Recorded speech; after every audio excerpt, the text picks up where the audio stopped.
الله لا حول ولا قوة إلا بالله العلي العظيم.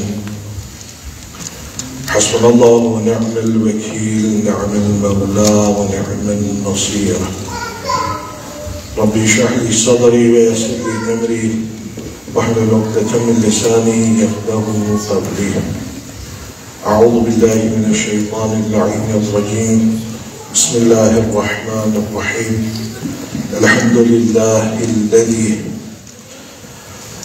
نور قلوبنا بشعاع أنوار محبة العلوية، وجعلنا من المتمسكين بولاية المرتضوية الذي فرض الله طاعته وولايته على العربية والأجمية. ثم الصلاة والسلام والتحية والإكرام على النبي الأمي المكي المدني الهاشمي الذي سمي في السماوات بأحمد وفي الأراضين بأبي القاسم محمد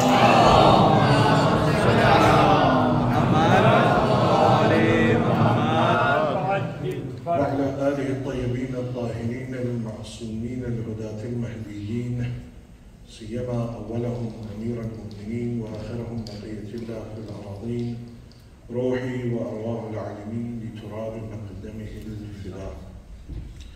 ورحمة الله على محبيهم ومواليهم وشيعتهم أجمعين، ولعنة الله على أعدائهم الملعونين. أما بعد, for the happiness of Hazrat Zahra Mawziya, for the enlightenment of the graves of Yawm Rahmeen, of the graves of the Shuhada, Ulama, Siddiqeen, for the safety of the followers of Ahl al-Bayt around the world, and for the safety and the hastening of the reappearance of Hazrat Baqiyatullah al-A'zam Arwahun al-Fida, please recite Haydari Salawat. Allahumma salli ala Muhammad wa ali Muhammad wa'ajjil farajahu. All praise due to Allah subhanahu wa ta'ala, who enlightened our hearts with the nur of the love of Ali ibn Abi Talib and placed us amongst those who profess to have his wilayah. The day of Ghadeer is fast approaching. The night of Ghadeer is approaching. And the doors of the heavens will be thrown open. Alhamdulillah, this is a good opportunity, as tomorrow being the day of Ghadeer, for us to talk about some of the adab of the day of Ghadeer. Because at times what happens is, by the time we get round to holding the Jashan, the day is already passed us by, and we miss out on the majority of the virtues and the blessings of that day. This day of Ghadeer is known as Eidullah al-Akbar, the greatest Eid of Allah subhanahu wa ta'ala. And an Eid that is celebrated more in the heavens and understood by the dwellers of the heavens more than the people of the earth. Amongst the adab of the day of Ghadeer, the first and foremost from them is fasting on the day of Ghadeer. It is highly recommended to wear your newest clothes on the day of Ghadeer. Ghadeer is about being loud and proud of who you are. The recommendations that come from the IMI alayhi salam, they say the one who feeds a mu'min on the day of Ghadeer, it is as if he has fed all of the anbiya of Allah subhanahu wa ta'ala. Just inviting someone, going to visit someone in their home, the narration says that that individual that visits another mu'min on the day of Ghadeer in his home, Allah subhanahu wa ta'ala will fill his grave with 70 types of divine light. 70,000 malaika will visit that person every single day when they are in their grave. For doing what? Visiting someone's house on the day of Ghadeer. Visiting a mu'min's house, not someone's house, a mu'min. A mu'min's house on the day of Ghadeer, and and your grave will be illuminated until the day of judgment. Amongst the adab of the day of Ghadeer, and this is one that we don't often do in our communities, and it's something, again, we have the opportunity to tell you, so tomorrow make sure you do it, and that is the sigha of akhuwat, the sigha of brotherhood, the same sigha that Amirul Mu'mineen and Rasulullah recited with each other. What is it that I say in that? I get another mu'min, I hold his hand, and I recite this line. You'll find them online as well. Both of you recite this. It says, I have made you my brother for the sake of Allah. And at the end of it, we say, that and I promise you that I will not enter into Jannah until you are there by my side. Believe me, whoever you do this sigha of akhuwat with, there is a spiritual connection that will be created between you and that person that will not break, no matter how separated you are by time, by place. That connection will always remain. I've noticed it and I've experienced this in my own life. Individuals who I did the sigha of akhuwat with, even after 15 years, 20 years of meeting them, it is as if we never would separate. This is the beauty of the day of Ghadeer. Doing ghusl on the day of Ghadeer, meeting mu'mineen on the day of Ghadeer, reciting Alhamdulillah alladhi ja'alana min al-mutamassikeen biwilayati Amir al-Mu'mineen. When you see each other,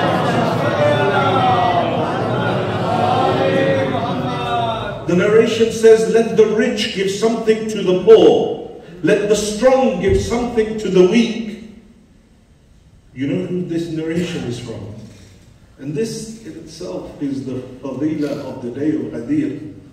This narration, let me read you the whole narration. It says, on the day of Ghadeer, shake hands with each other and give each other the greetings of peace. Exchange gifts with each other on this day.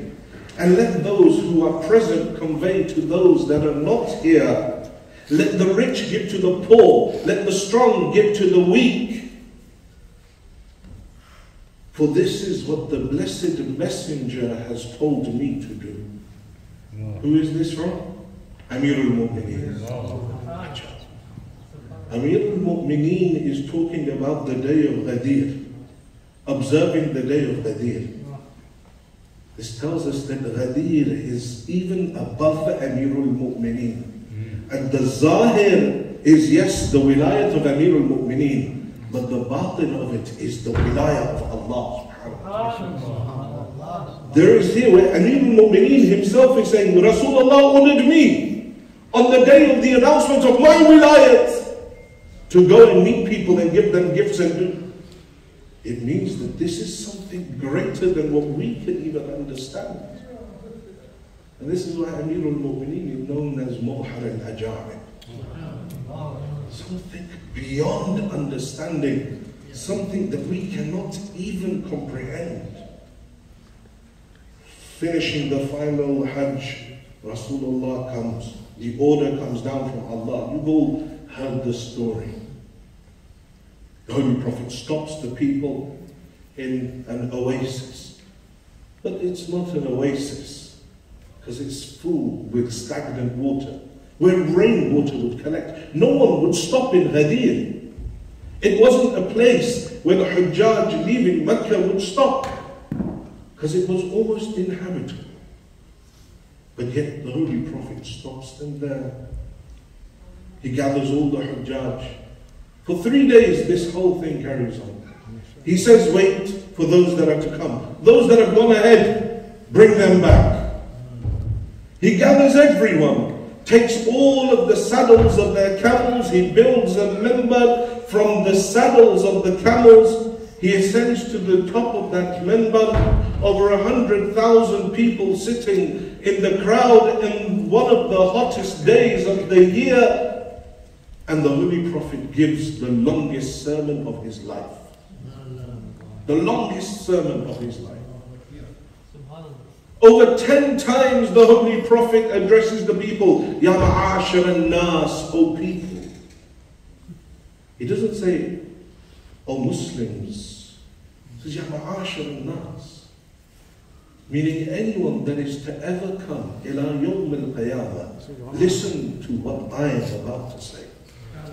10 times, Ya ma'ashar al-nas, Ya ma'ashar al-nas, O people, O mankind. Listen to what it is that I am saying. And then it culminates with that famous line that we all know. Lifting Amirul Mu'mineen's arm up into the air. Man kuntu mawla fahada aliyun mawla.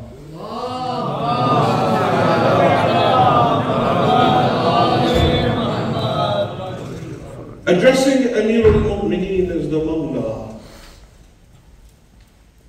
And this word of Mawla has confused many people over the centuries, or allowed many people to bury their heads in the sands.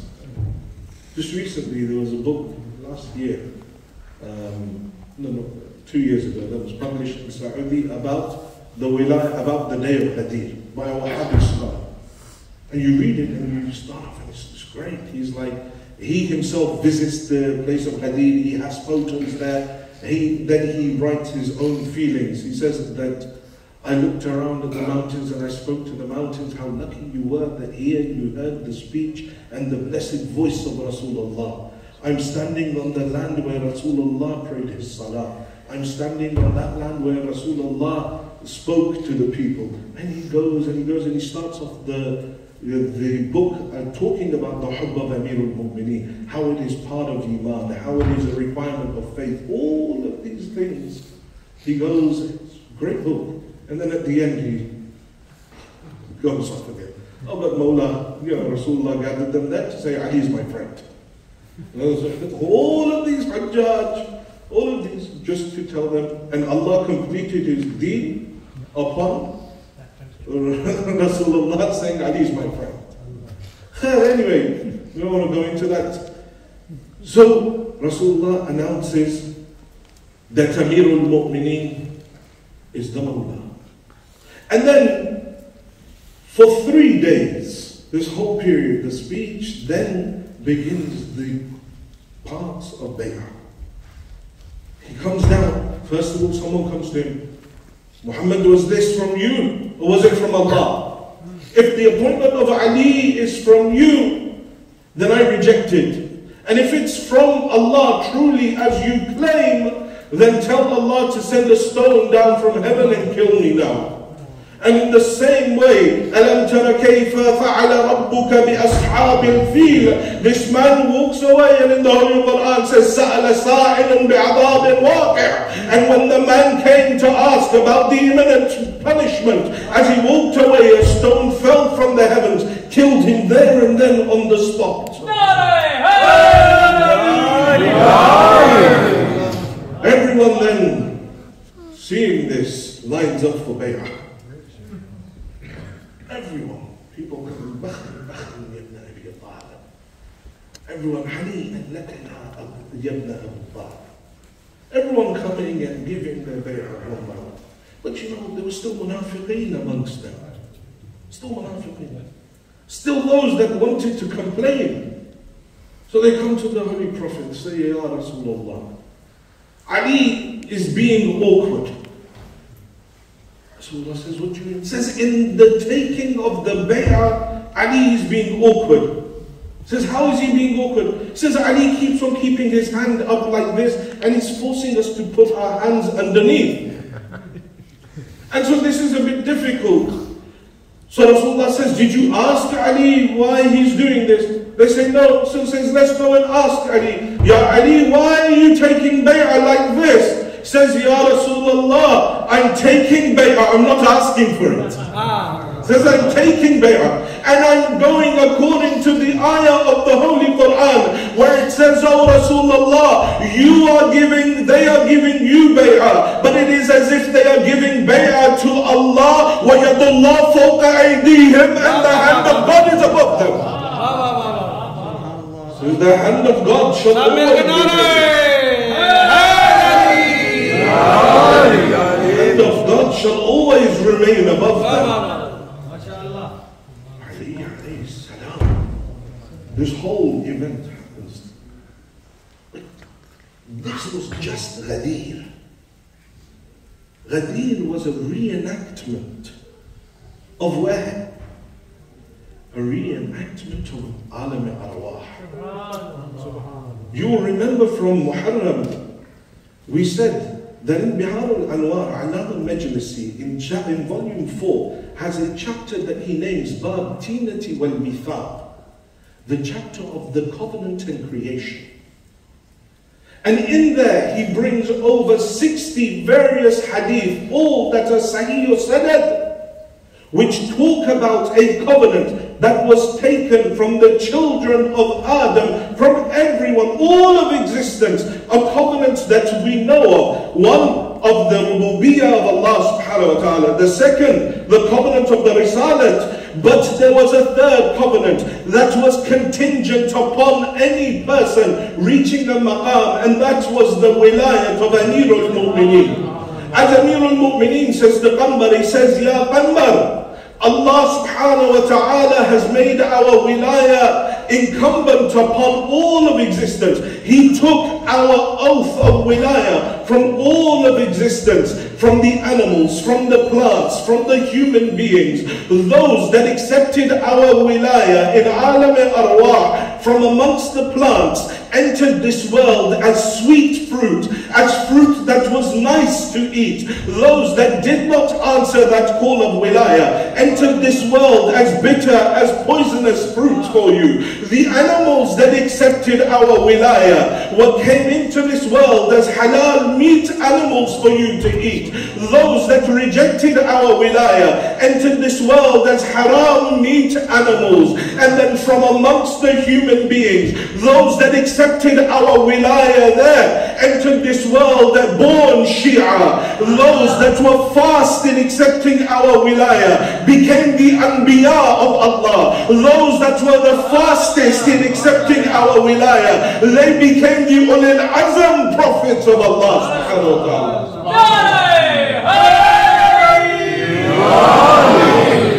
This is no ordinary day. It's a reenactment of that which is primordial. The love of Ali is primordial. The wilayah of Ali is primordial. The ahad of Ghadeer is primordial. You're just reenacting it on this day, reminding ourselves in the same way when you read Dua Ahad every single morning, Allahumma inni ujaddidu fi sabihati yawmi hada. Oh Allah, I'm renewing my allegiance on this day. If I never gave allegiance in the first place, then what am I renewing? No, when I say ujaddidu fi sabihati yawmi hada, I mean that allegiance that I paid in alam Ya Allah, I'm renewing it on this day. Every single day I renew that wilayah of Amirul Mu'mineen.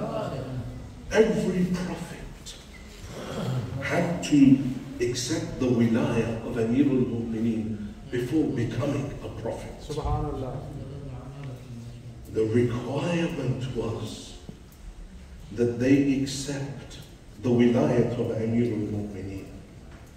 Ali alayhi salam is primordial himself, beyond this realm of time and space. Well, one day Salman is sitting with Amir al-Mu'mineen and they're eating dates. And Amir al-Mu'mineen takes a bit of the date and as a joke he throws it towards Salman.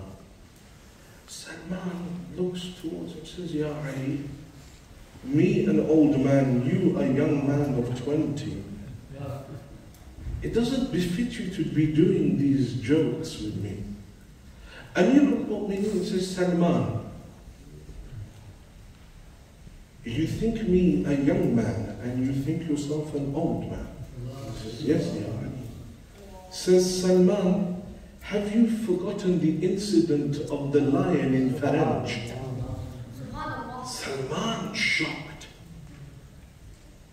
He says, the lion, Amir al-Mu'mineen says to him, Salman, do you want to tell me or should I tell you? Says, Ya Ali, you tell me. says, Salman, you are my age. Because you know Salman alayhi salam's age was over 300 years old. Salman, you are my age, 19, 20 years old, and you had left your family in search of truth, in search of the true religion. And you reached the area of Faranj, and you decided that you would get into the river and have a bath. You left your clothes on the side after you had bathed. As you wanted to come out, you saw a lion standing by your clothes, smelling the clothes, knowing that there is a human nearby and a tasty meal for me. And so Salman, at that point, what did you do? Salman says, Ya Ali, I remember that at that point I didn't know. I knew if I came out it would kill me. And I remembered what my mother had told me. And I remember what I had read in the scriptures of old, that if I call out, Ya Faris al-Hijaz adrikni, there will be some aid that will come. So I raised my hands. I said, Ya Faris al-Hijaz adrikni. Said Salman, then what happened? He says a man came riding up on a horse. He spoke to the lion. He said that, oh lion, now that you have scared one of our lovers, forever until the end of your life, you must remain as his bride. Then what happened? Says I came out, I got dressed. I wanted to thank this man. So I went round and I picked up some flowers and I made a garland for him and I presented it to him. Amir al-Mu'mineen smiles at Salman, says, Salman, would you recognize that garland if you saw it again? He says, yes, Ya Amir al-Mu'mineen. Ali alayhi salam moves back his aba. He pulls out a garland. He says, Salman, is this the garland you gave him?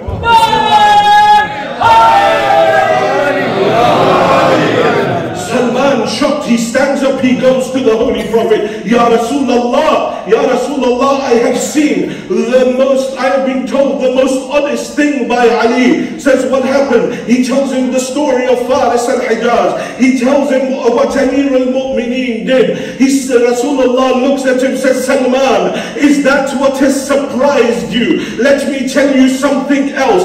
Every single Nabi of Allah, whenever they were faced with a bala, they would call out and it was Ali that would come and save them.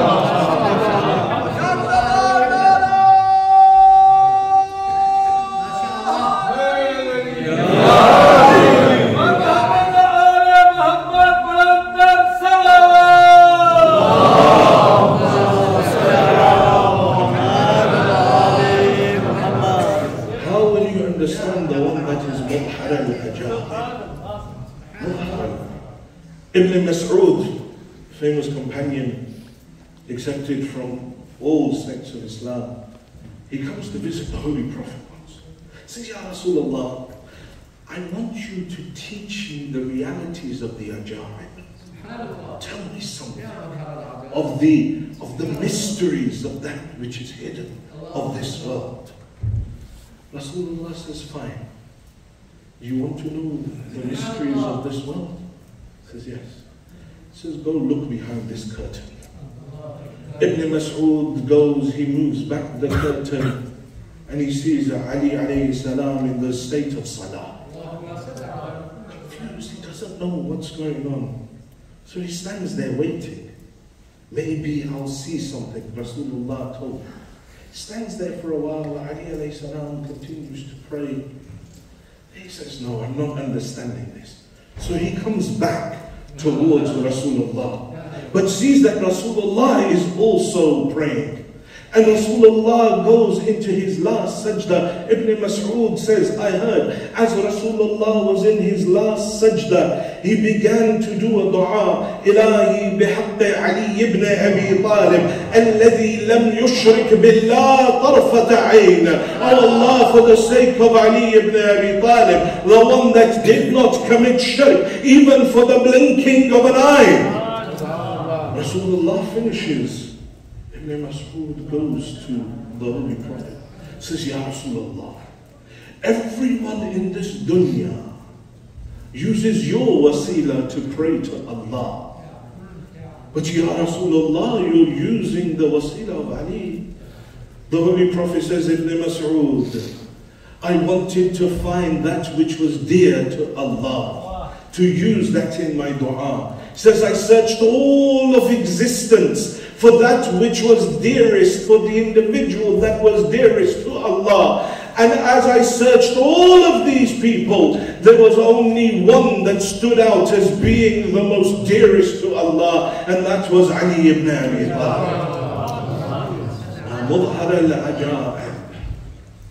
Ali is beyond understanding. Every Nabi, every Prophet called out to him for help. And that's why we say Ali is greater than all of the Anbiya, except Rasulullah. You know the famous narration of Sa'd bin Sawhan. Comes to Amir al-Mu'mineen on the 20th of Ramadan. Says, Ya Ali, I want to ask you a few questions. Amir al-Mu'mineen says, Sa'd, ask. Says, Ya Ali, are you greater or is Adam greater? Amir al-Mu'mineen says to him, Sa'd, it's not good for a man to praise himself. But because these are the ni'mah that Allah has bestowed upon me, I will tell you, Sa'd, I am greater than Adam. Says, Ya Ali, why? Says, Sa'd, Adam was told to stay away from one plant. He was told to stay away from one plant, and that plant was wheat. I, Ali, for all of my life have stayed away from wheat and have only eaten barley. From anything that had shubha, that I had shak in, I, Ali, would never go near it, let alone consume it. For this reason, I'm greater than Adam. Says, Ya Ali, are you greater or is Nuh greater? Amir al-Mu'mineen says, I'm greater. Says, Ya Ali, why? Says, because when Nuh was oppressed by his people, Nuh raised his hands to Allah subhanahu wa ta'ala and prayed that Allah would curse his people. And Allah sent an adhab and destroyed his people. But, oh Sa'sa, I, Ali, was more oppressed than Nuh. But I never once raised my hands to curse this ummah. For this reason, I'm greater than Nuh. Says, Ya Ali, are you greater? Or is Ibrahim Khalil greater? Says, I am greater. Says, for what reason, Ya Ali? Says, Ibrahim said to Allah, that Allah show me how it is that you will raise the dead. And Allah said to him, Ibrahim, awalam tu'min. Ibrahim, do you not have iman? And he says to Allah, yes, I do. But I do have iman, Allah. But I wish my heart to be at ease. I want to see how you will raise the dead. But I, Ali, am that individual that on a number of occasions I have said, لو كشف الغطاء ازددت يقينا, that if every single one of the curtains were lifted in front of the eyes of Ali, my iman would not increase or decrease by one atom. Says, Ya Ali, are you greater or is Musa greater? Says, I am greater. لماذا يا أمير المؤمنين? For what reason, Ya Ali? Says that when Musa was ordered by Allah to go to Fir'aun and bring him towards the truth, he said, oh Allah, send with me my brother Harun, because I fear retribution. I have killed one person from the people of Fir'aun. But oh Sa'sa, when Rasulullah ordered me to go to Mecca and reveal the ayat of Surah Al-Bara'ah, there was no house in Mecca that had not lost a father or a son or an uncle or a grandfather at the sword of Ali ibn Abi Talib. But I never once questioned Rasulullah. Instead, I went to the Kaaba. I went and I revealed from on top of the Kaaba the ayat of Surah Al-Bara'ah. Says, when I descended from the Kaaba, I walked through the people, they split aside, I looked into their eyes, I saw fear, I looked into my heart, and I found peace. For this reason, I am greater than Musa. Says, Ya Ali, are you greater? Or is Isa, the son of Maryam, greater? Amir al-Mu'mineen says, Sa'sa, I am greater. لماذا يا أمير المؤمنين? For what reason, Ya Ali? Says Sa'sa, when Maryam was pregnant and she felt the pains of labor in Baytul Maqdis, She went to the Lord of the Bayt and she held on to the Bayt and she beseeched the Lord. She said, "Oh Allah, for the sake of the child within my womb, ease the pains of my labor." Allah subhanahu wa ta'ala replied to her, "Maryam, this is a place of ibadah, not a place of wilada. Leave this place. Go out from here." She was sent out, but when my mother Fatima bint Asad began to feel the pains of labor next to the Kaaba, she held on to the Kaaba. She beseeched the Lord of the Kaaba, said, "Oh Allah, for the sake of this child within my womb, ease the pains of my labor." Instead of sending her out, a crack appeared in the corner of the Kaaba and a voice was heard, "Ya Fatima udkhuli, Fatima, come inside." Sa'sa know that Isa, Maryam was sent out because of Isa, but my mother Fatima bint Asad was called into Bayt Allah because of me. For this reason I am greater than Isa.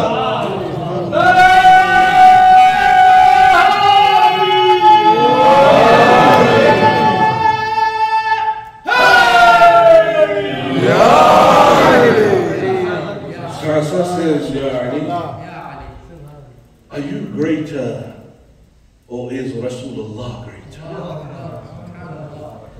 Amir al-Mu'mineen looks at him and says, "Wayhak ya Sa'sa. Woe unto you, O Sa'sa. Ana abdun min abid Muhammad. I'm nothing but a slave from amongst the slaves of Muhammad. But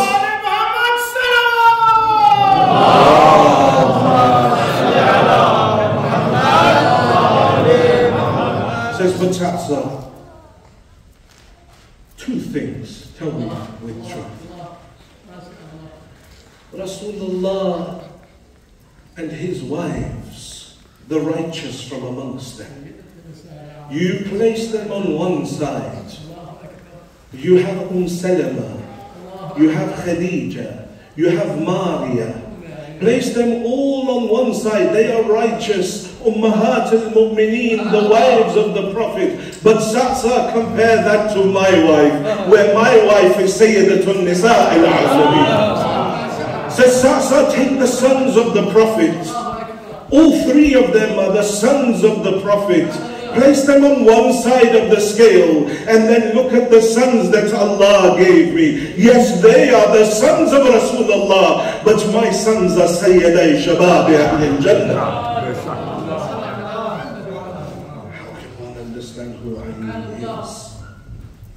And if you have this love in your heart, this love that has brought you to the masjid, to listen and to celebrate, then ardently thank Allah for blessing you with this love. Or thank Allah for three individuals. One, Allah Himself, and the other two, those parents that bestowed this love in your heart. Because the narrations say, if you have the love of Ali in your heart, then thank your mother, for she was a pure lady. For the love of Ali cannot enter into the heart of that which is impure. The Arab poet puts it beautifully. He says, "La 'addaba Allahu ummi إنها شربت حب الوصي وغذتني باللبن." Says, may Allah not curse my mother. May the punishment of God be away from my mother. Why? For she drank the hub of the wasi, the hub of Ali, and then she fed it to me in her milk.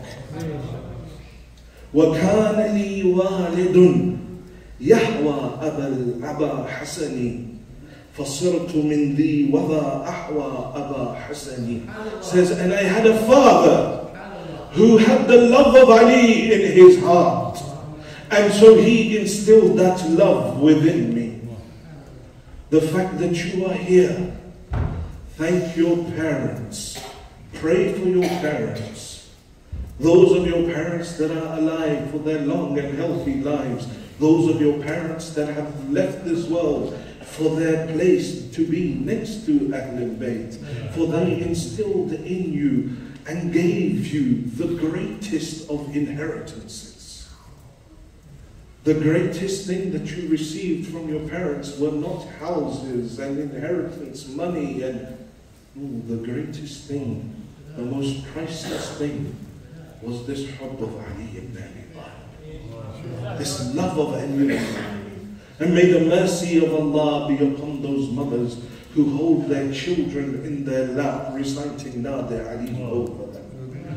May the mercy of God be upon those mothers that teach their children, whenever you fall, it's okay, stand up, say Ya Ali.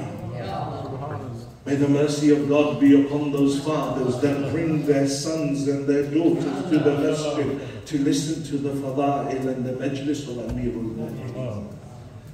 This, what you have been given, is nothing small and insignificant. We have a responsibility to pass it on to the next generation, to make sure that they have the same passion, the same zeal, the same hubb of Amir al-Mu'mineen that I have. Because this gift that was given, if it is lost by future generations, I will be answerable for it. Because you were given such a ni'mah. What did you do with this ni'mah? We are all here because of those mothers and those fathers that have instilled this love. This love that no one can take away from us. The hubb of Amir al-Mu'mineen, the hubb of Ahl al-Bayt, alongside it, the bughz of the a'da of Ahl al-Bayt. Because you can't just have hubb. You must have the bughz of the enemies of Ahl al-Bayt. They can only, tawalla doesn't become tawalla until you have tabari.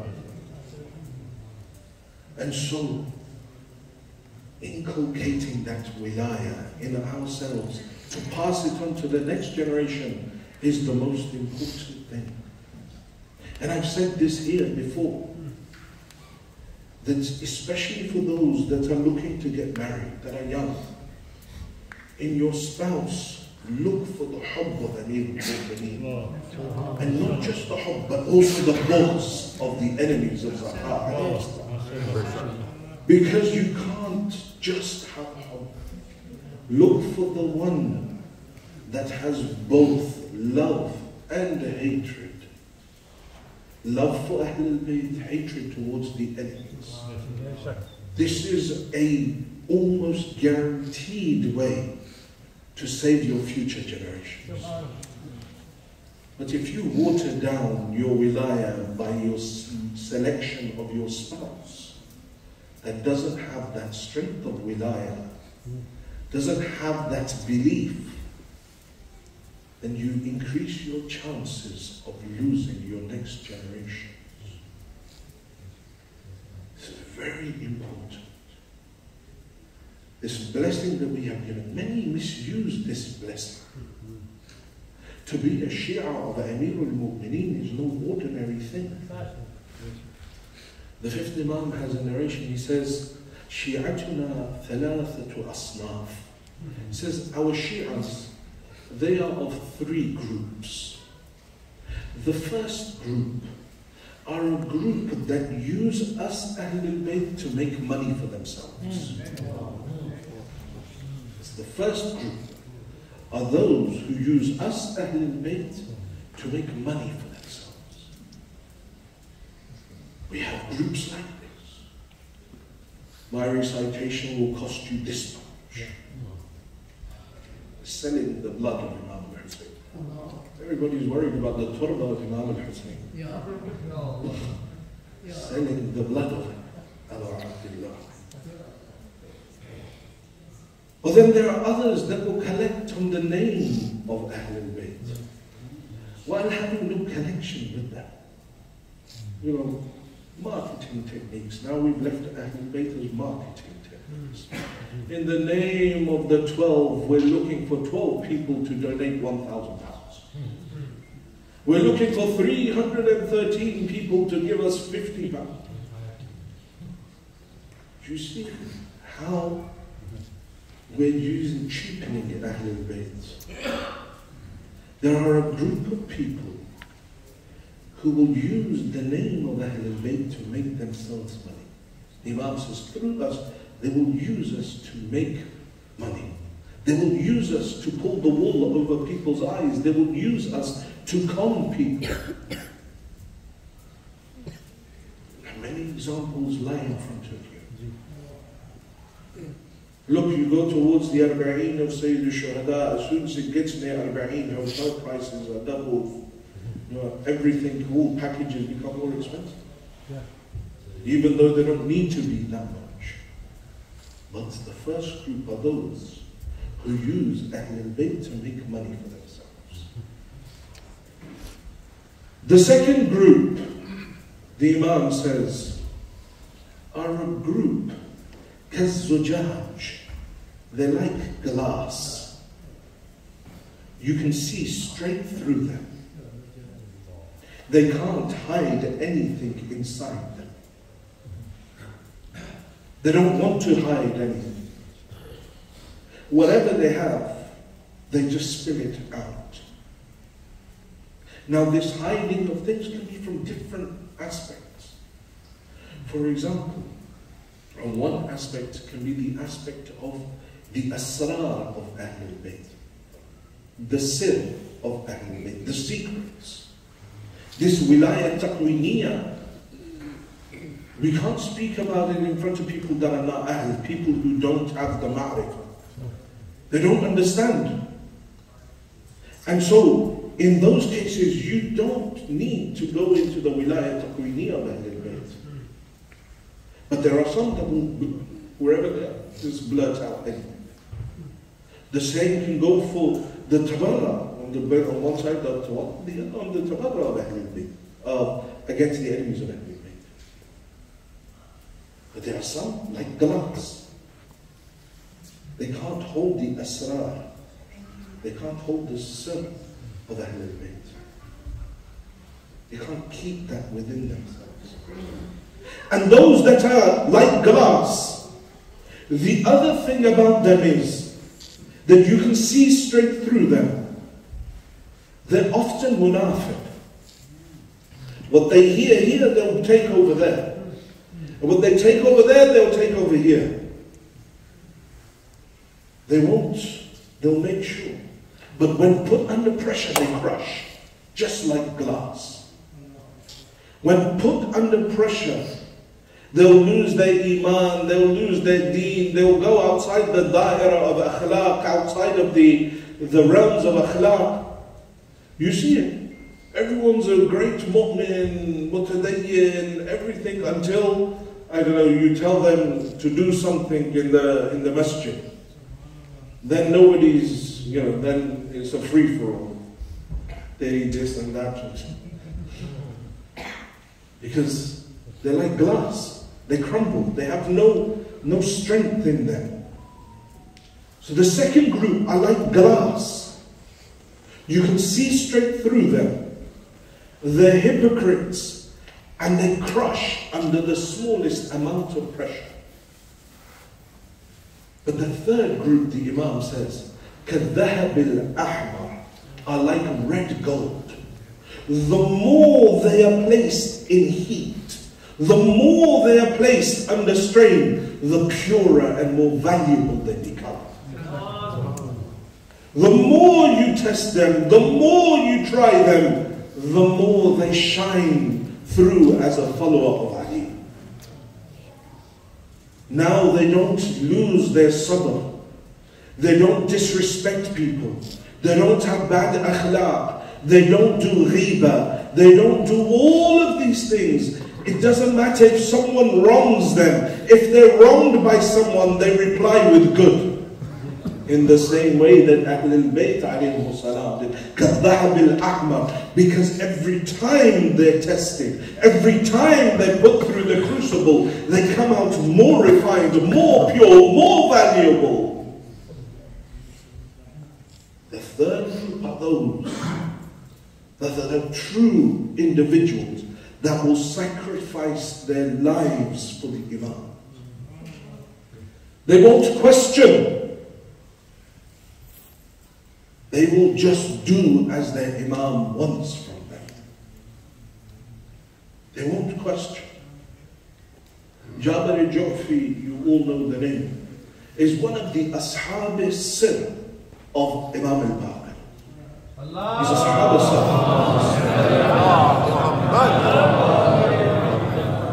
What is Ashab al-Sir? One of the companions who the secrets were told to. You know the hadith of Haqiqat that Amir al-Mu'mineen tells to Kumail, Jabir al-Ju'fi is much more than that. Jabir al-Ju'fi is the narrator of over 60,000 hadith, of which more than half of them are hadith of Asrar, are hadith of the secrets of Ahl al-Bayt. Jabir al-Ju'fi is an alim. Jabir al-Ju'fi is a faqih. Jabir al-Ju'fi is one of the closest companions to Imam al-Baqir, one that had huge maqam. One day, after finishing Hajj, he comes to visit Imam al-Baqir in Medina. Imam sits with him for a short while, and Jabir sets off with his companion back towards Kufa. As Jabir is reaching Kufa, from behind a messenger comes. Says, Jabir al-Ju'fi, Imam al-Baqir has sent a message for you. Jabir al-Ju'fi takes the letter, kisses it, he opens it. Inside it is a letter from Imam.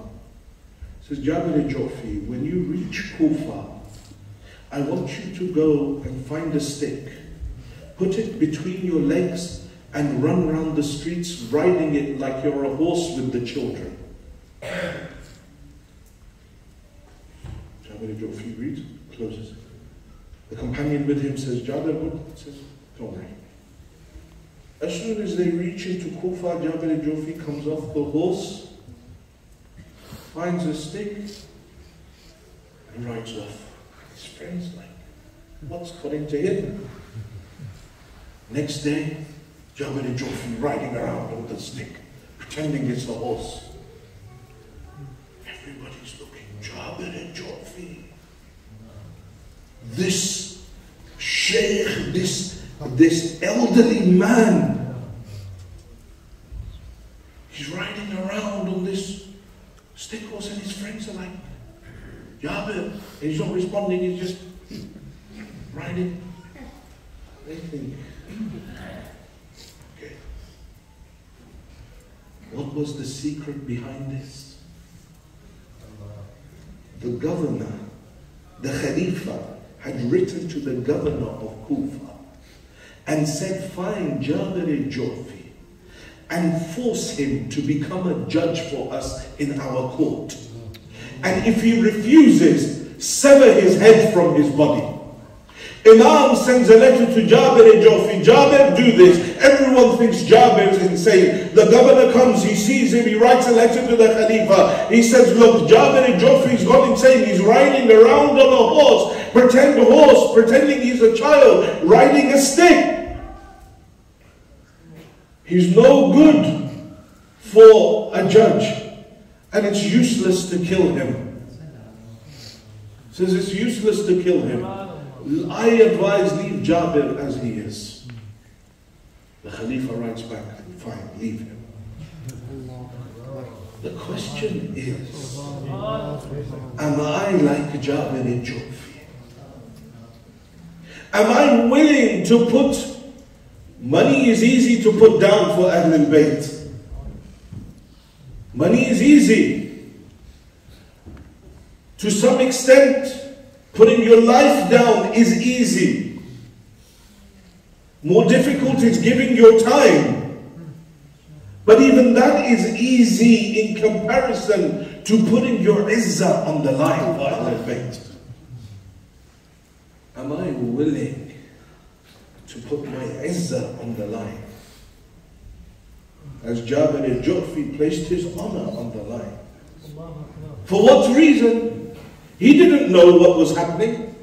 He just received the command of his Mawla. And Jabir acted straight away. Jabir acted straight away.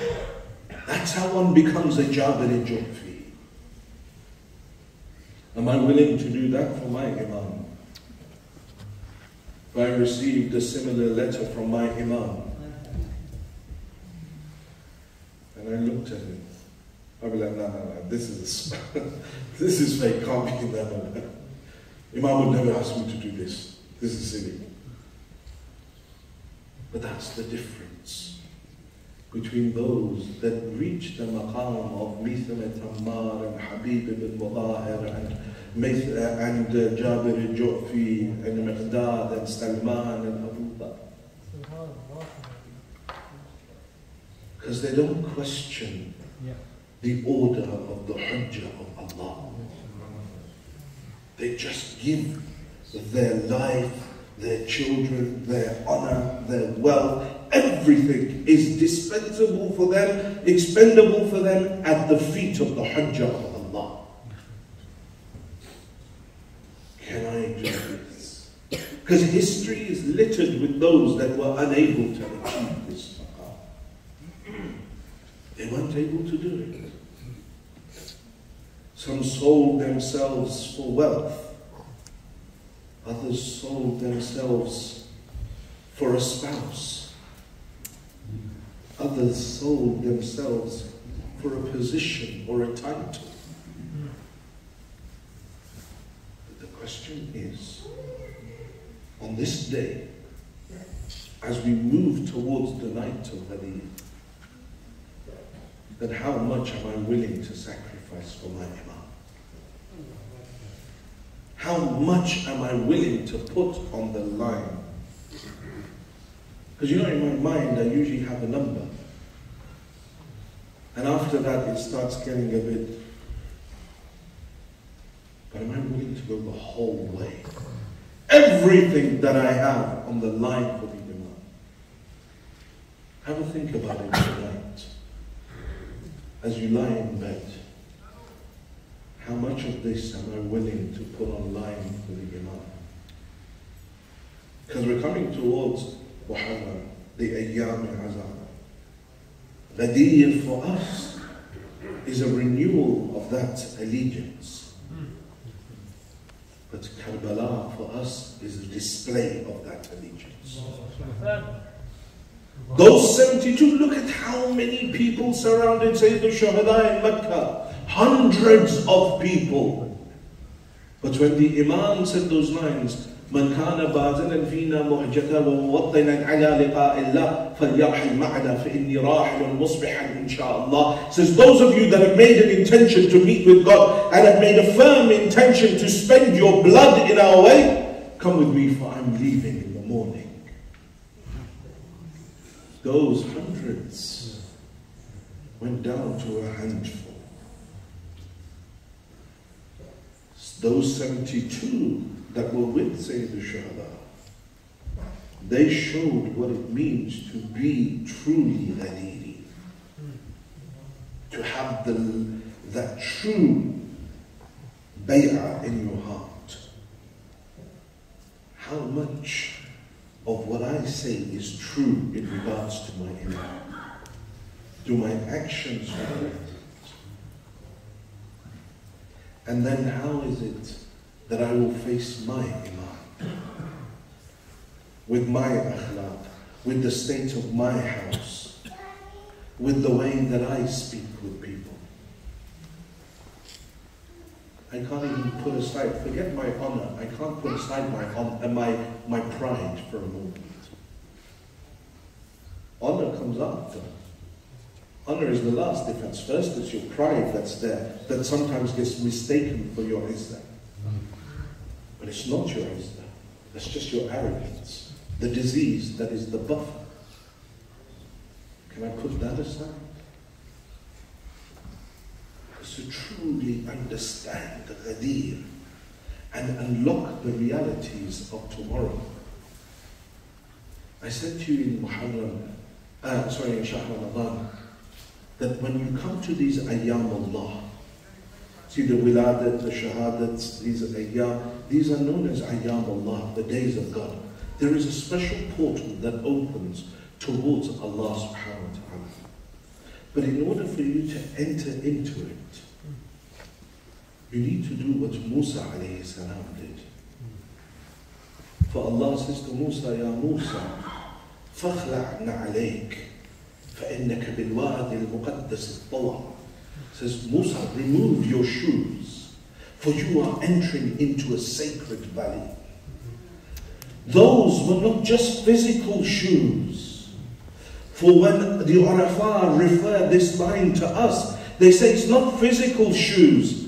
It is the shoes of arrogance, the shoes of pride, the shoes of jealousy, the shoes of all of those sins that I carry on my soul. If I want to reach the ma'rifah of the hujjah of Allah, and by extension of that, the ma'rifah of Allah, because I can't understand Allah, the only way to reach Allah is through Al Muhammad. And if I want to reach that, then I need to do what Musa did. فَخْلَعْ نَعْلَيْكَ, take off your shoes. فَإِنَّكَ بِالْوَادِ الْمُقَدَّسِ الطَّوَى, for you are entering into a sacred valley. From the time of Maghrib, you will enter into that sacred valley.